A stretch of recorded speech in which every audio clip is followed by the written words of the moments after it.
Hopefully everyone's on screen now and everyone can hear and see me. So good morning, everyone, and a very warm welcome to this National Recruitment Federation breakfast briefing, which we at Contracting Plus are delighted to sponsor. My name is Jimmy Sheehan. I'm the Managing Director of Contracting Plus, who are Ireland's premier provider of umbrella companies, as well as being accountants and tax advisors to professional contractors, independent professional freelancers, and business consultants. The NRF breakfast briefing series aims to inform, to educate, and even at times entertain, but always giving you something positive to take away. And this morning is very much on the inform and educate spectrum. And it's an area that many of you have heard about, no doubt, but are possibly unsure of how it might impact the contractors you're dealing with. IR35 is UK legislation, but because you sometimes deal with UK contractors or even UK clients, it's important you have a good base knowledge so you can have informed conversations if you are asked about the rules. Now, if you're just logged in to be with a chance of winning one of the infamous prizes, you're also in luck, but more on this later on. The format of this morning is to hear from two speakers who are well versed in IR35 and how it may or may not affect recruitment agencies based in Ireland. Following the speakers, we're going to have the usual Q&A session with both speakers on screen. So if you think of questions during either of the presentations, please pop them into the question box at the bottom of your screen. I always say there's no such thing as a silly question, but even if you think it is, don't worry, because no one else can see the question you're asking. We're shortly going to hear from our very own Jennifer Doyle, who I'm sure needs little introduction. And Jennifer is going to run through some scenarios where IR35 legislation won't apply and where it may apply. Before this, however, we're going to hear from Mark Stringer. Mark has over 15 years experience in contractor compliance history. And before his current role, he headed up the Contracting Plus UK business. He's got a great understanding of the UK legislation in this area and is currently involved in running IR35 programs for some of the well-known global businesses with operations in the UK. Today, however, he's here to give us a whistle-stop tour of IR35. Mark, you have the floor. Hi, guys. Right, I've prepared some slides. I'm just going to pull up a couple of sort of points here, but thanks, Jimmy, for that introduction. Apologies. Good start. Right, can you guys see this?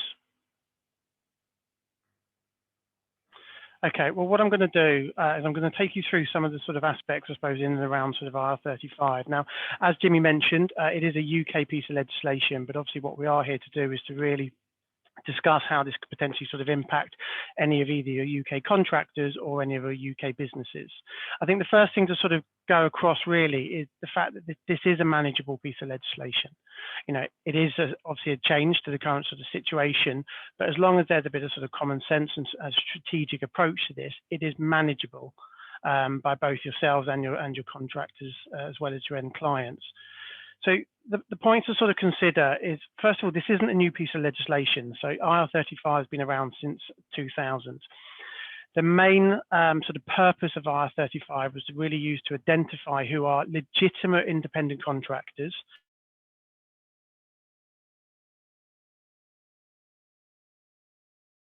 Still hear me? The screen's frozen.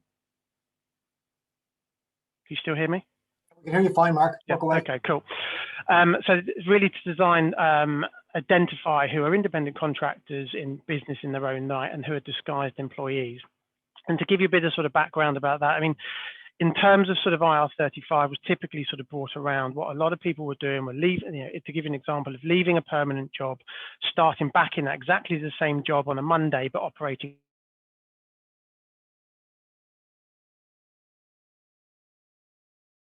So ultimately, the legislation was brought around to really sort of govern or provide a sort of a series of set criteria to all sort of determine who would qualify for those breaks and who wouldn't. So currently, up until April, the responsibility and associated risk of misclassification, and when I mean misclassification, sorry, excuse me, misclassification, I mean classifying somebody as a contractor when they should have been an employee, is owned by the contractor. So the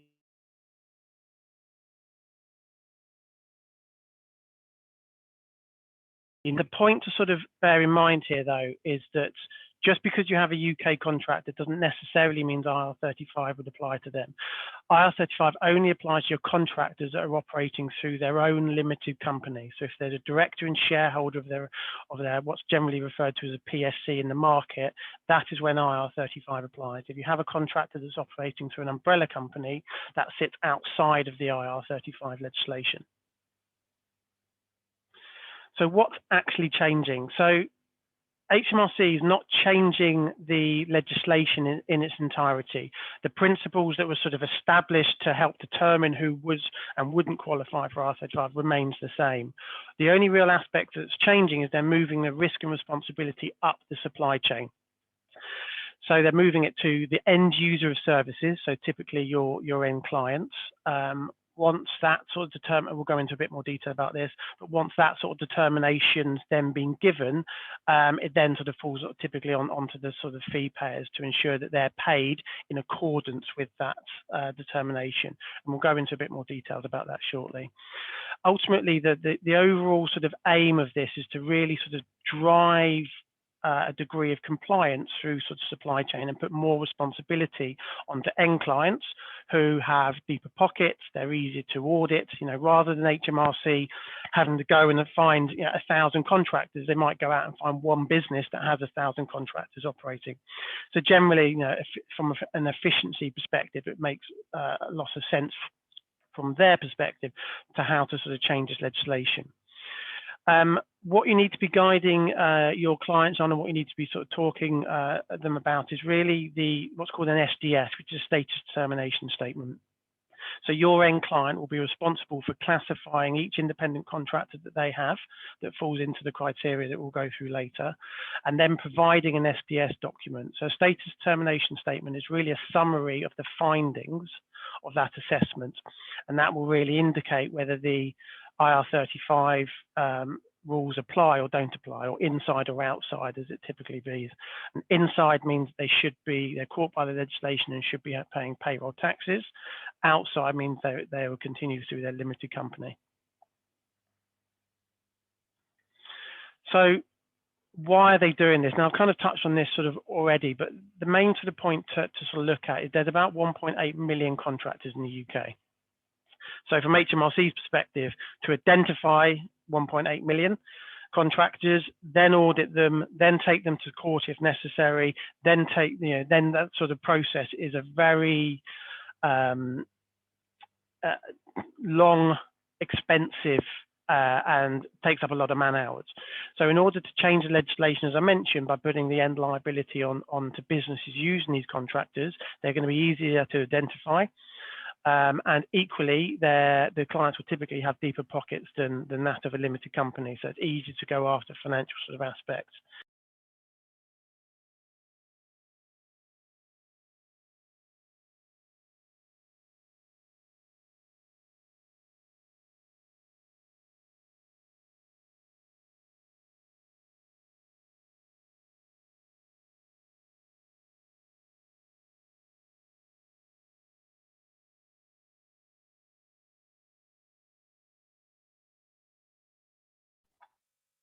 Folks, I think we might have lost Mark's broadband there. What we might do is we'll give Mark a chance to rejoin. I do want to hear what he has to say. I'm sure you all do.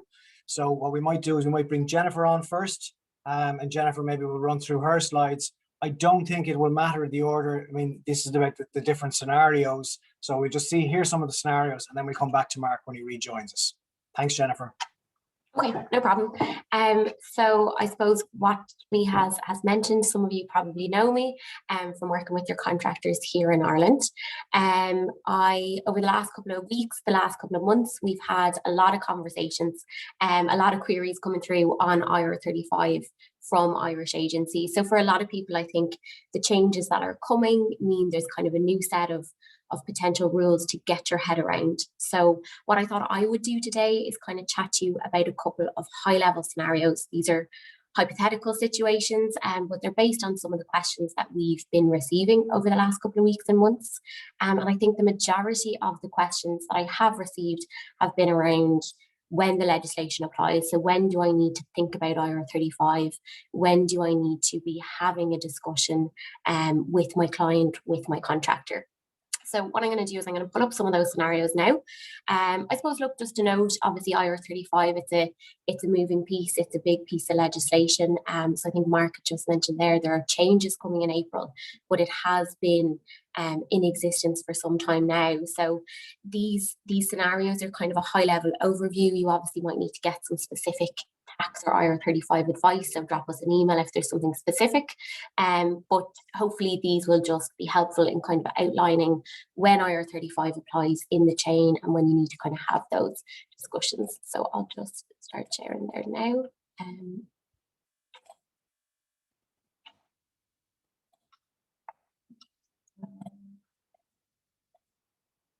Hopefully you can all see me okay there. So this first one here is quite a straightforward scenario, I suppose. What we have here is everybody is in Ireland. All right, so we have the client, the agency, the contractor, and their personal limited company sitting in Ireland. And I suppose this is quite a straightforward one. Obviously, IR35 is a piece of UK legislation. What's really important to remember here, or to note here, however, is this assumes that the client is solely based in Ireland and wholly based in Ireland. So what I mean by that is that the client doesn't have a UK connection, whether that be an entity, a premise, an office in the UK. So they wholly perform all of their duties in Ireland. So if that's the case, you guys are the same, the clients and the contractors are sitting in Ireland. It's pretty straightforward. You can kind of continue business as usual. Obviously, you're still going to want to do your typical checks and make sure that your contractors are operating through a tax compliant structure, but it's nice and straightforward. In the next slide that I'm going to share with you guys here, you'll see what's different is now we have the contractor based in the UK. Okay, so again, we're assuming that the client is based wholly in Ireland, as are yourselves, but you might have a contractor who's actually sitting over in the UK. And if they are, they might be operating through, and what this legislation looks at is personal services companies. So that would be similar to a personal limited company in Ireland. It's essentially the contractor is a director shareholder, and they operate and perform their duties through that company that they own. So the key piece here, I suppose, is this is coming up quite a bit, I think, with the current pandemic, travel restrictions.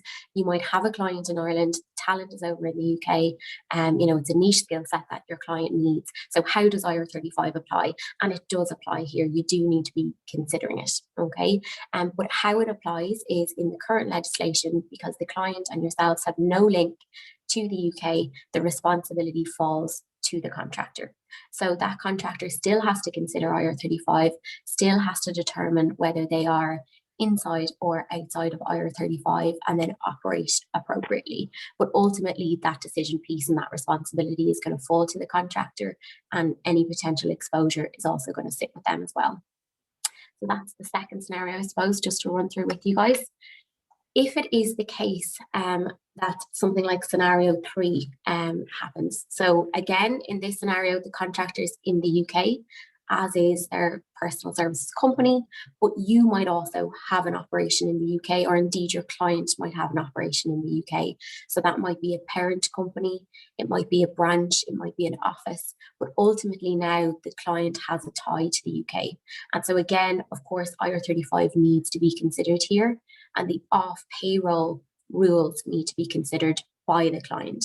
So in this particular instance, what we need to think about is the client's responsibility. And essentially what needs to happen, I think Mark was just saying this point, is the client will need to issue what's called a status determination statement. So an SDS, which effectively will decide whether the contractor and the role is inside or outside the scope of IR35. So the client needs to do a piece of work here. They need to understand what the SDS is, and they need to ensure that where the contractor is working for them, they know whether they're inside or outside and act accordingly. So if the contractor is a bona fide contractor, they're deemed outside the scope of IR35, things can continue. But if it is the case that they are inside IR35, obviously at that point, the client needs to make a decision about how they're going to engage that contractor going forward. So that would be where the client, I suppose, has that base in the UK, or indeed it's important for yourselves as agencies to also be aware of that, because you are in that payment chain. So it could be that responsibility, falls to you as well. So really, I think what's important here is kind of understanding all of the relevant parties in the contract chain, in the payment train. Is it just yourselves, the client and the contractor? Is there anybody else that you need to kind of consider, I suppose, in this particular scenario? The final scenario, I suppose, that I also am getting a lot of questions about, so I thought I would put up here, is where the client or yourselves are based in the UK, but the contractor is now based in Ireland. So again, this is kind of a reverse of the initial scenario, where you have the client in the UK and they're looking for a particular skill set. The talent is sitting in Ireland, they're working in an independent manner. They're obviously not going on site with the client. They're not using any of the client's equipment. They are a contractor in the truest sense. So they're operating, I suppose, from Ireland. Again, because the client's based in the UK, they do still need to consider the IR35 obligations. So they still need to think about IR35 and the off-payroll rules. So it would still be best practice for the client here to do status determination statement. So effectively to still look at the contractors that they have, even if the contractor is based in Ireland, and just do, I suppose, a test to see if they're inside or outside the scope of IR35. So I think ultimately IR35 will come up, where you have somebody in the chain operating in the UK. So I suppose if the client's over there, they need to be aware of the process. And I think a discussion needs to be had then. Mark will go into that probably a little bit more. But a discussion needs to be had about IR35. Do they understand it? Are they familiar with it? Do they know what needs to be done? But if it is the case, I suppose, that you're operating solely in Ireland, obviously in that case, this is a piece of UK legislation. So those are just some high level scenarios. Obviously, this is just general. Good to know when you need to be thinking about IR35, when you need to have those discussions, I suppose. If you guys have specific circumstances, obviously we're more than happy to have a chat. You can drop me an email on something specific, because this is quite a high level piece. But hopefully that just gives you guys a guide as to when you need to be having those discussions and having that conversation with your clients. So I think Mark's back up on screen here. You're back in. Sorry, guys. No problem, no worries at all. So look, what I'm going to do is I'm going to stop sharing for now. I'll let Mark pick back up, and then if there's any questions at the end, obviously happy to assist as well. Great stuff.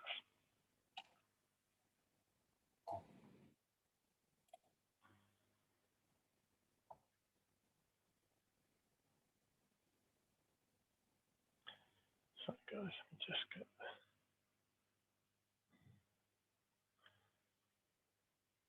Right, can you guys see that?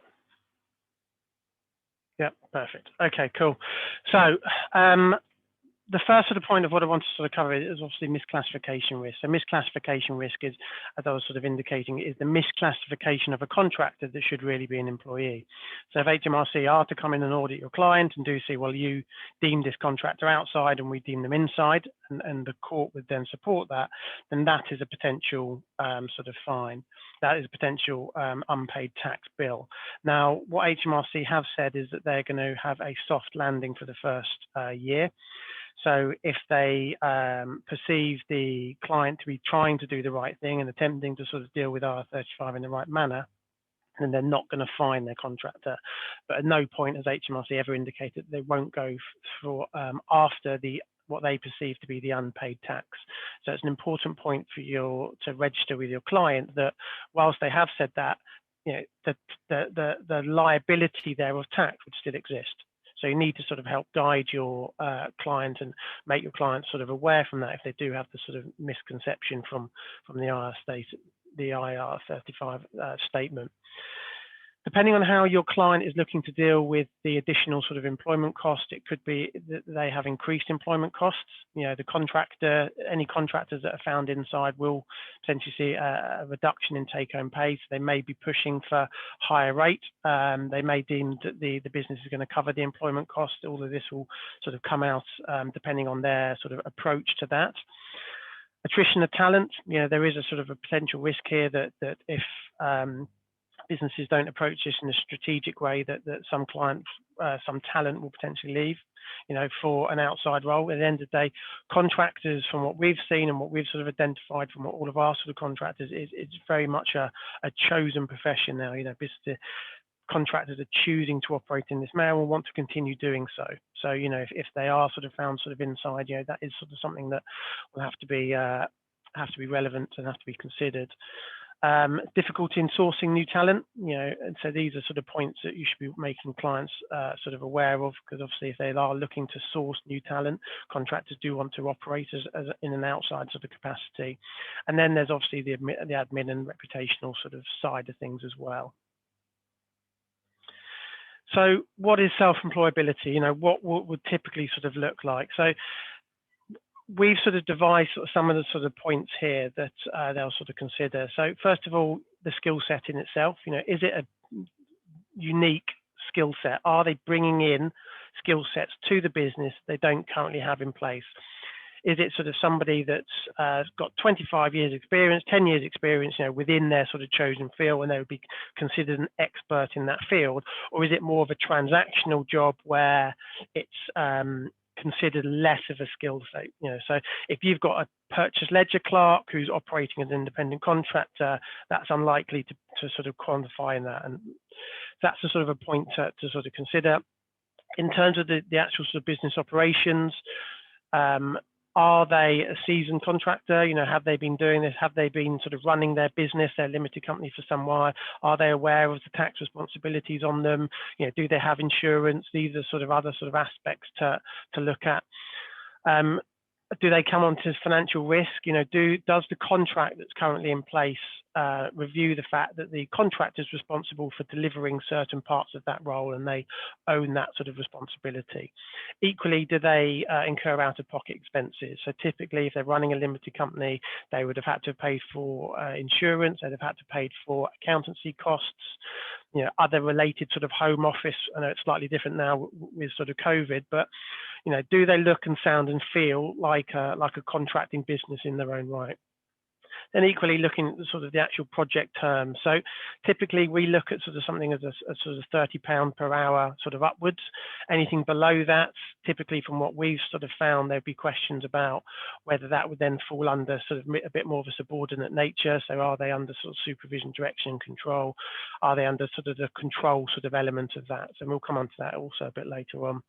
But equally, what they've got to sort of understand, do they understand how their limited company works? Do they understand that, what they're charging a client, and what they actually sort of take home, their gross and their net? Have they got a wider understanding of that?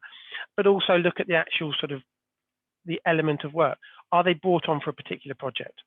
If you've got a contractor that's been engaged for 8 years in the same client, working in amongst 5 other permanent employees who are all doing exactly the same job, but this person's taking home much more money due to the tax efficiencies of operating through a limited company. Well, that would then be questioning, they haven't been brought on a particular project. If you've got sort of an IT contractor that's coming out and doing an IT audit, doing a development project, doing a project management sort of capacity, then that's the sort of field that you're starting to sort of look at. And typically from, bearing in mind the audience here, obviously most of your contractors typically would be either based, obviously, based in the UK and providing services to an Irish client, then the chances are they would have been brought on for a specific reason. If it was more of a sort of permanent type role, chances are they would be looking at sort of somebody more local to them than someone who's consistently working remotely. So that's something that all of your sort of contract will likely, and again, I can't comment on every situation, but likely have in their sort of benefit. One point that sort of probably has sort of changed in the UK in terms of the statement of work. Now, I don't mean this in terms of they have to operate under a deliverables-based payment, but what should be outlined in the contract is some expectations of what they've been doing. So in the contract should outline the expectations of the client to the contractor and what the contractor expects to get from the client in terms of normal daily rate, hourly rate, whatever that sort of structure is. So that's an important part to sort of consider, that you should really be getting sort of details of the role, and that should be represented in the contract. The other sort of aspect, probably sort of lesser point, but equally it's something to sort of consider is how do they get their business? You know, do they market themselves? Do they have sort of elements where they, you know, or have they solely been relying on one client for the last sort of 5 years, as I mentioned, or are they actually proactive in how they actually source their new roles or new projects? As a sort of a comparison, I suppose, to give you sort of more of an employee structure to more of sort of an independent contractor, we've broken it down here just to give you a bit of a sort of a more sort of generic understanding, I suppose, so something that you can start to build a picture in your head of what would likely be inside and likely be outside, and you can start to sort of educate your clients on that. So this is kind of sort of follows on from what we sort of talked about earlier, but in terms of the skill set, you know, are they highly skilled in their field? You know, that's the sort of point to sort of, but equally, does the client have that sort of skill set in their direct team? You know, what's a continued relationship? You know, referencing the point before, if you've got somebody that's been working at one client for 8 years, doesn't have any other clients, works with permanent people, then that's really looking at sort of more of an inside determination. You know, how do they work? Have they invested in their facilities? You know, have they got their own laptops? Have they got their own you know, letter-headed paper? Do they operate a website? That's sort of something to sort of consider. But one point on the flip side of that is, from our perspective, and we run IR35 programs for some of the largest businesses in the world, and you know, a number of sort of IT businesses within that, they've hardly ever, particularly with GDPR, allowed to turn up with their laptop and plug it into the network of a client these days. That doesn't happen. So, you know, if they're using a client's laptop, you know, don't perceive that they're going to automatically be inside. You know, there's no case law or evidence to help support that. So, you know, that's sort of something that comes up quite a lot. Risk. Now, this obviously relates to a bit of the contract as well as sort of some other sort of elements as well. In terms of risk, does risk exist between this relationship that wouldn't exist if it was an employee to employer? And what I mean by that is, in the contract, does it lie out liabilities that contractor is willing to take on in order to deliver this work? So are they responsible for delivering this work to a standard that's acceptable by the client? You know, what are the payment terms? You know, contractors, in our opinion, shouldn't be paid weekly. You know, weekly, in effect, represents more of a pay structure than more of like a business-to-business relationship. You know, so are there clauses that are sort of incorporated there? And again, right to control. This is probably one of the most sort of important ones to consider. Does the client control how the work is delivered? You know, and that's the key of how. Now, to give you sort of an analogy, if I was to have an extension built on my house, I would be able to tell that builder exactly what I wanted. You know, I would want it to be 1-story, 2-story, windows here, windows there, etc., etc. What I wouldn't be able to tell that contractor to do is how to do it. You know, if I bought a builder in, I have no idea if the brick's supposed to go there, what the foundations are. But what I am telling them is exactly what I want. What I'm not telling them is how to do it. And that's an important and sort of analogy, and that's quite a useful one that sort of people seem to sort of understand, because just because they are bringing on a contractor for a particular project and telling them what they need, it's not telling them how they do it. And what should be looked at is the contractor free to deliver this work how they see fit, from where they see fit. And the chances are with your contractors, they're delivering it remotely, so it is within their control of how and where and why they do that. So that's a sort of important point to sort of consider. Integration. Now, again, this is a sort of a benefit for your sort of guys, because it's quite difficult to be integrated into the business to too much of an extent if they're working incredibly remotely and coming in and doing a particular project. But again, even if they are remotely and they've been working there for 8 years, that's still, could sort of start to lead down of, you know, how are they integrated? You know, and I suppose a point to sort of consider this is in terms of integration. You know, do they go to the team Christmas parties? You know, that's the sort of the level of things they shouldn't be going to. If they're invited to particular project-related meetings, that's absolutely fine. If it's team meetings, it's just to do with more sort of permanent people, then really contractors shouldn't be attending those sort of meetings. So that sort of degree of sort of integration is something that's equally need to be sort of considered. So we've kind of been sort of leading up to here, but I suppose some of the sort of takeaways of what I want you guys to be able to sort of do here is to provide a sort of consultative call to your client, because some people on here, their clients will be all over IR35. You would have had sort of expectations, you'd have had communications on that. Some probably haven't received anything. So what you need to do is gauge how you're going to manage this sort of with your clients. The first sort of aspect of it from how I would see it is really, to Jen's point earlier, identifying where responsibilities lie here. So does your client have any UK-based contractors? The following sort of question from that is, are they engaged through PSCs? Are they engaged through limited companies? Because just because you have 10 UK contractors, if 5 of them are engaged through umbrella companies, then those 5 don't have to be assessed for IR35, because they will already be paying UK PAYE taxes, which means IR35 doesn't apply. So that's an important point to bear in mind. You know, we've been through clients who have pulled up lists of groups of 500 contractors that they've had, but in fact 40% of them were umbrella companies. So immediately their risk is sort of reduced there. So that's a useful point to sort of bear in mind.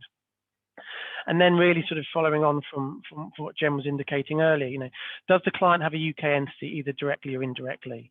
And by indirectly, I mean, it may be a separate business, but if it's the same brand or a sister company or the same sort of directorship either, you know, that's the sort of thing you have to sort of consider from my sort of perspective. If you have a big company that's operating under the same brand, but one's a UK limited company and one's an Ireland limited company, our perception is that would still qualify as a UK sort of entity. So that's a useful point to sort of consider. I suppose if you've sort of identified that, either yourselves or whether you've had a sort of conversation with your client to really sort of establish that, you know, is your client aware that they could be carrying a liability from April? You know, I think, yeah, I'll leave that down to you to gauge of how you sort of notify or how you have that sort of discussion. But I think that's an important point to sort of bear in mind from a sort of consultative perspective of how you be dealing with your clients.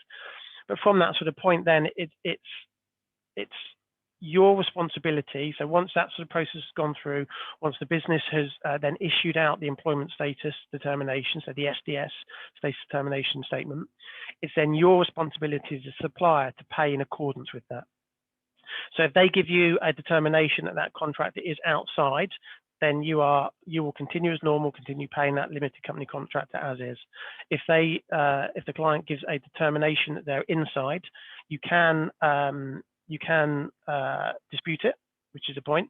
There's no legal right for them to change it, but what you do is if you collate work alongside the contractor, if you feel that they are legitimately outside IR35 and you feel you have evidence that you can help support that, then dispute it. You know, then go back to them. But as I said, the client legally doesn't have to change their determination. Once that sort of process has been sort of completed, as I mentioned, it's then your responsibility to pay. So following that, if your contract still is inside, then you will need an umbrella company or a PAYE structure of some capacity in order to engage them to ensure that that sort of liability doesn't sit with you. Fine. So that's me finished now. I was going to hand over to Jen, but obviously Jen's jumped in. So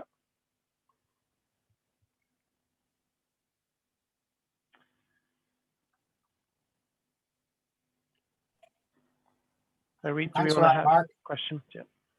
I'm not sure, Anna, if you can hear us there, Anna, in the background, you might bring Mark and Jen and myself back on screen, please.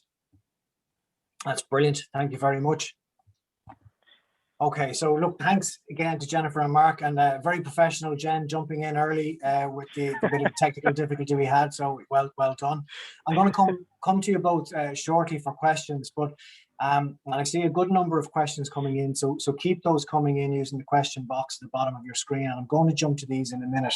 But from what we've heard today, it certainly seems to me from this that contract recruiters in Ireland have no need for concern, but rather just a requirement to understand the rules so you can have informed decisions.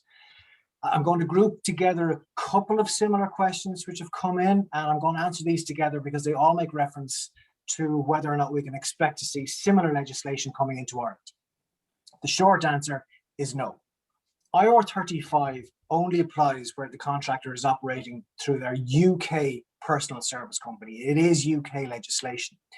And it's come about through an anomaly in the tax system, which Mark made reference to, and that the UK brought this system in to respond to the low rate of tax that contractors, or anyone for that matter, can take where they're operating through a personal service company in the UK. Back in the 1980s, the UK was in deep recession, and Margaret Thatcher brought in this whole thing of set up your own company and you can pay yourself through dividends with a flat 20% rate. And what she was trying to do was get the UK out of recession. You know, they had massive unemployment, and it was to make starting your own business and creating a job for yourself attractive.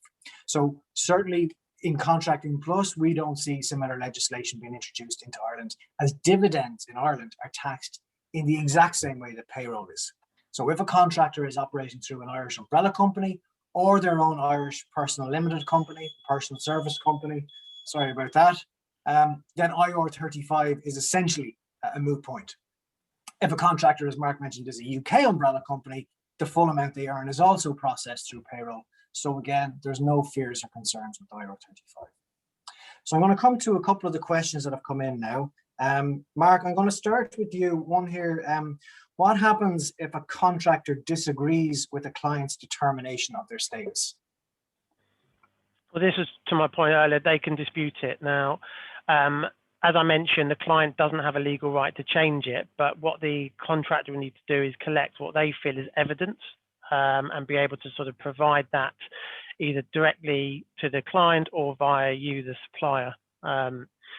But as I said, you know, they will typically, within the SDS statement, that will outline the various different points that they believe that that's been caught inside.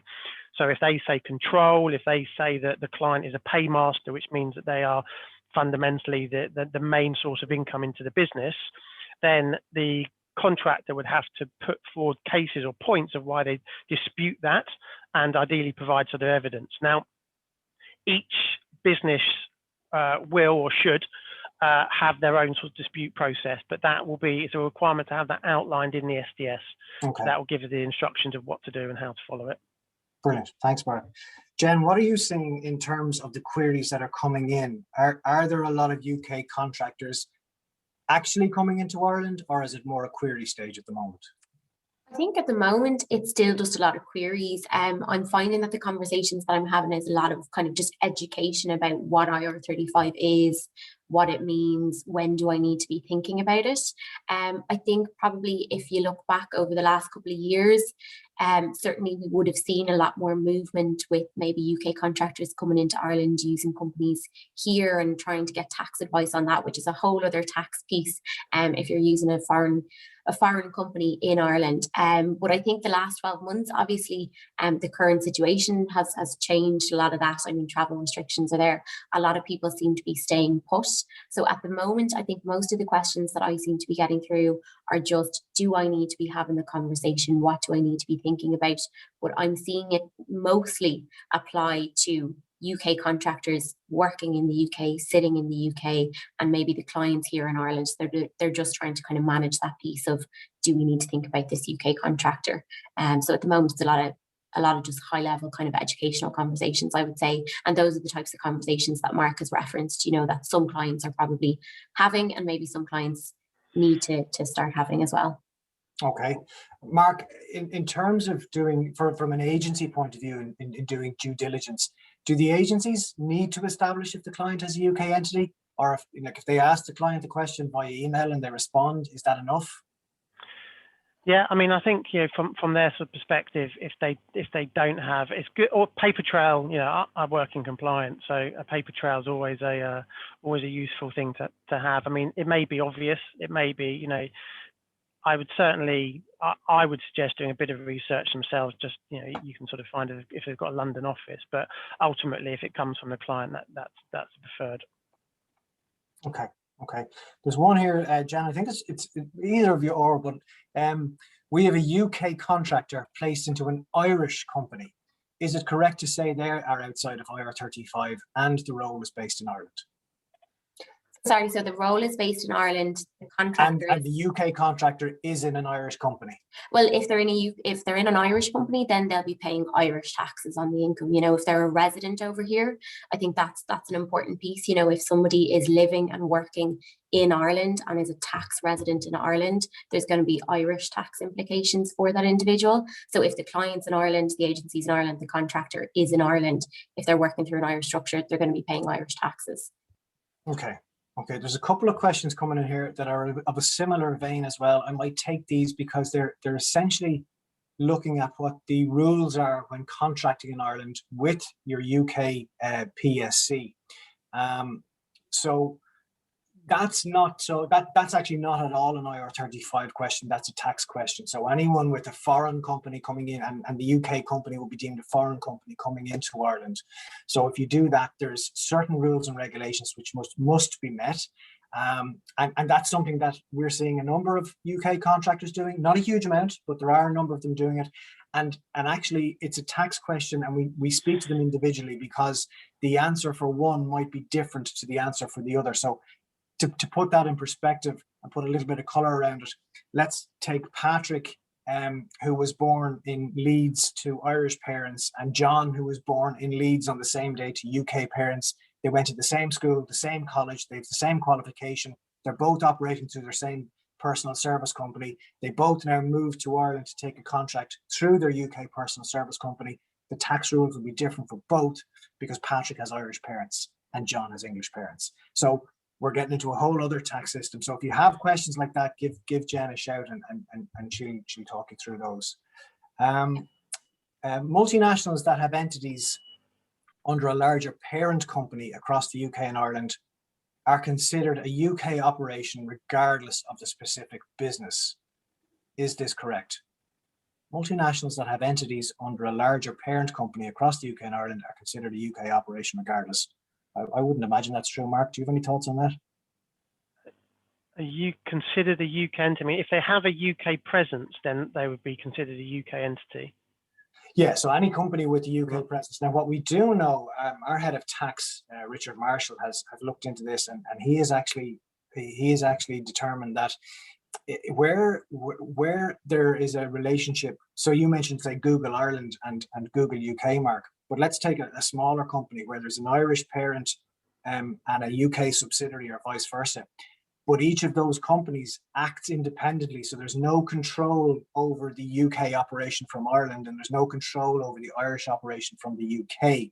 So essentially, each company it might be a shareholder in the other. Where that situation arises, there's not deemed to be a UK entity. So let me clarify that a little bit more. I'm an Irish company. I have let's say a 50% shareholding in a UK company, but I have no day-to-day or month-to-month control over how that UK company operates. It's just literally an investment I have. Then I'm not considered to have a UK base. I'm only considered to have an Irish base for IR35. You come across that? I haven't myself come across that, no. Most of the businesses that we deal with are historically multinational, so most of them will have an actual UK sort of presence. I'm not sure, to be honest. I haven't come across that myself. Okay. Well, it's good one to know. I might send some details.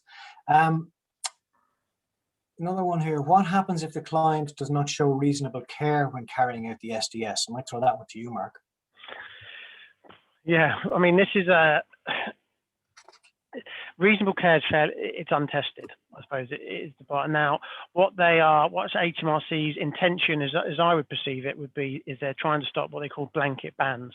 So businesses saying, well, everybody's inside. You know, the legislation states that they should be carried out an individual assessment on each limited company and each engagement. So that is best practice. That is what should happen.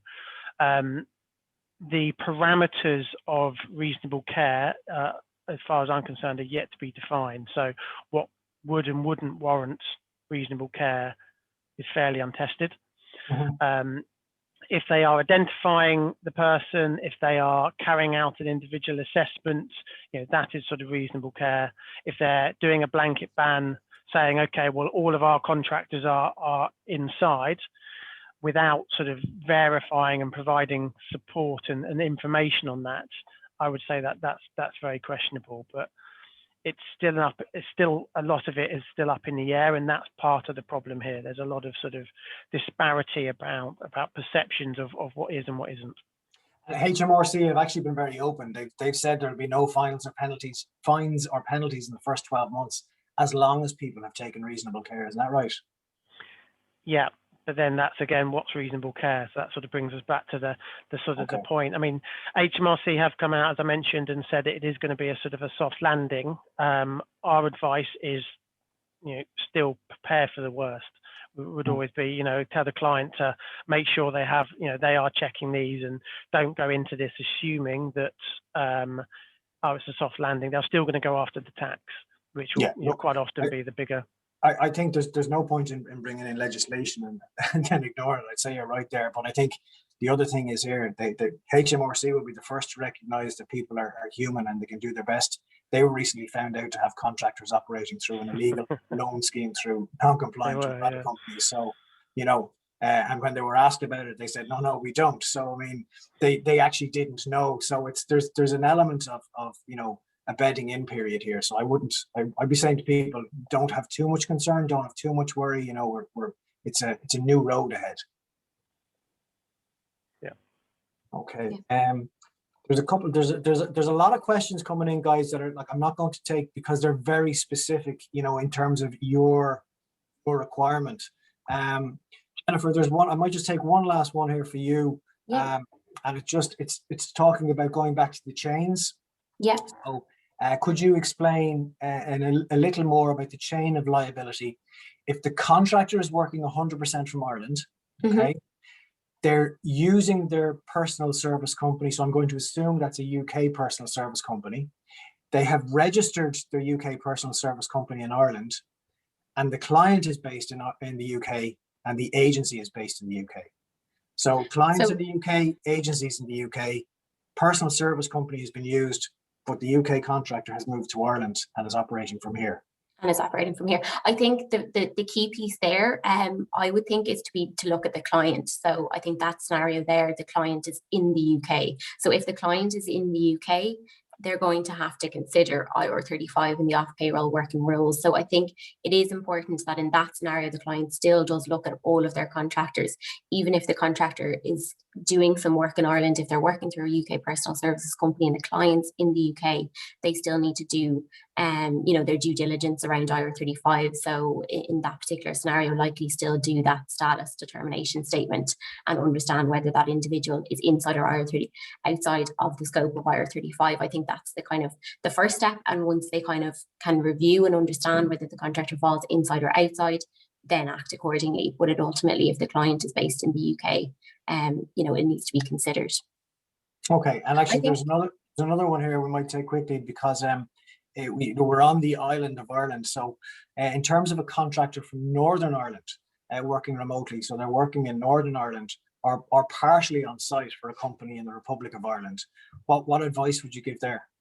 So again, I think when it comes to Northern Ireland, effectively from a tax perspective, that's under HMRC, So again, if somebody's operating in Northern Ireland, our advice, anyway, would have been that they need to consider their UK tax obligations. So again, if the client's in the UK, if the contractor's in Northern Ireland, effectively it's going to fall under the HMRC guidelines. So again, it needs to be considered and looked at. Okay. If there is a lot of scenarios coming through, if people want to drop an email over to myself, if you don't have my email, we can share it, or we're going to be sending through some information anyway. So if anybody has any particular scenarios and has that chain outlined, we can obviously take a look at it for you if you want to drop me an email afterwards. Brilliant. If there's a lot of the same ones coming through. Thanks, Jen. One of the questions asked then it was, and it kind of comes to the summary, do we think Ireland could be a haven for UK contractors? And I think the answer is we don't know. I think UK contractors coming in to Ireland can use their personal service company in the UK. If we just ignore IR35 for a moment, they can use their personal service companies in Ireland once they're registered correctly. And as I mentioned earlier, depending on how long they're here, the duration of the role, whether they're staying in Ireland full-time and relocating or moving backwards and forwards. All of those things will have a bearing. But I think ultimately what will happen is you get to a certain point that if Ireland is becoming a permanent establishment, they'll end up having to move into an Irish solution anyway, an Irish company one way or the other. So whether the IR35 legislation pushes contractors into Ireland or not remains to be seen. But look, it's going to be different, the tax treatment for everyone, but there are solutions out there. Folks, that brings this session to a close. We just have the giveaway to do. There are 2 hampers up for grabs, a little treat for the weekend. I'm going to give the first one to the first question answered, which coming through here was Patrick Doyle. And on the second one, Mark, I'm going to ask you to just pick a number between 1 and 180. 63. 63. So what I'm going to do is I'm going to chat to Anna afterwards, find out who was the 63rd person registered, and they're going to be the winner of the other hamper, and we get in touch and we get those out to you. We're also going to be sending out our recruiters guide to IR35. So what contract recruiters in Ireland need to know. So look out for that over the coming days. And all that's left for me to do is say a big thank you to both Mark and Jennifer for your time, sharing your knowledge with us. Thank you. We'll be back next month with another NRF breakfast briefing. Thanks for tuning in, and we'll see you soon. Take care. Thanks, everyone.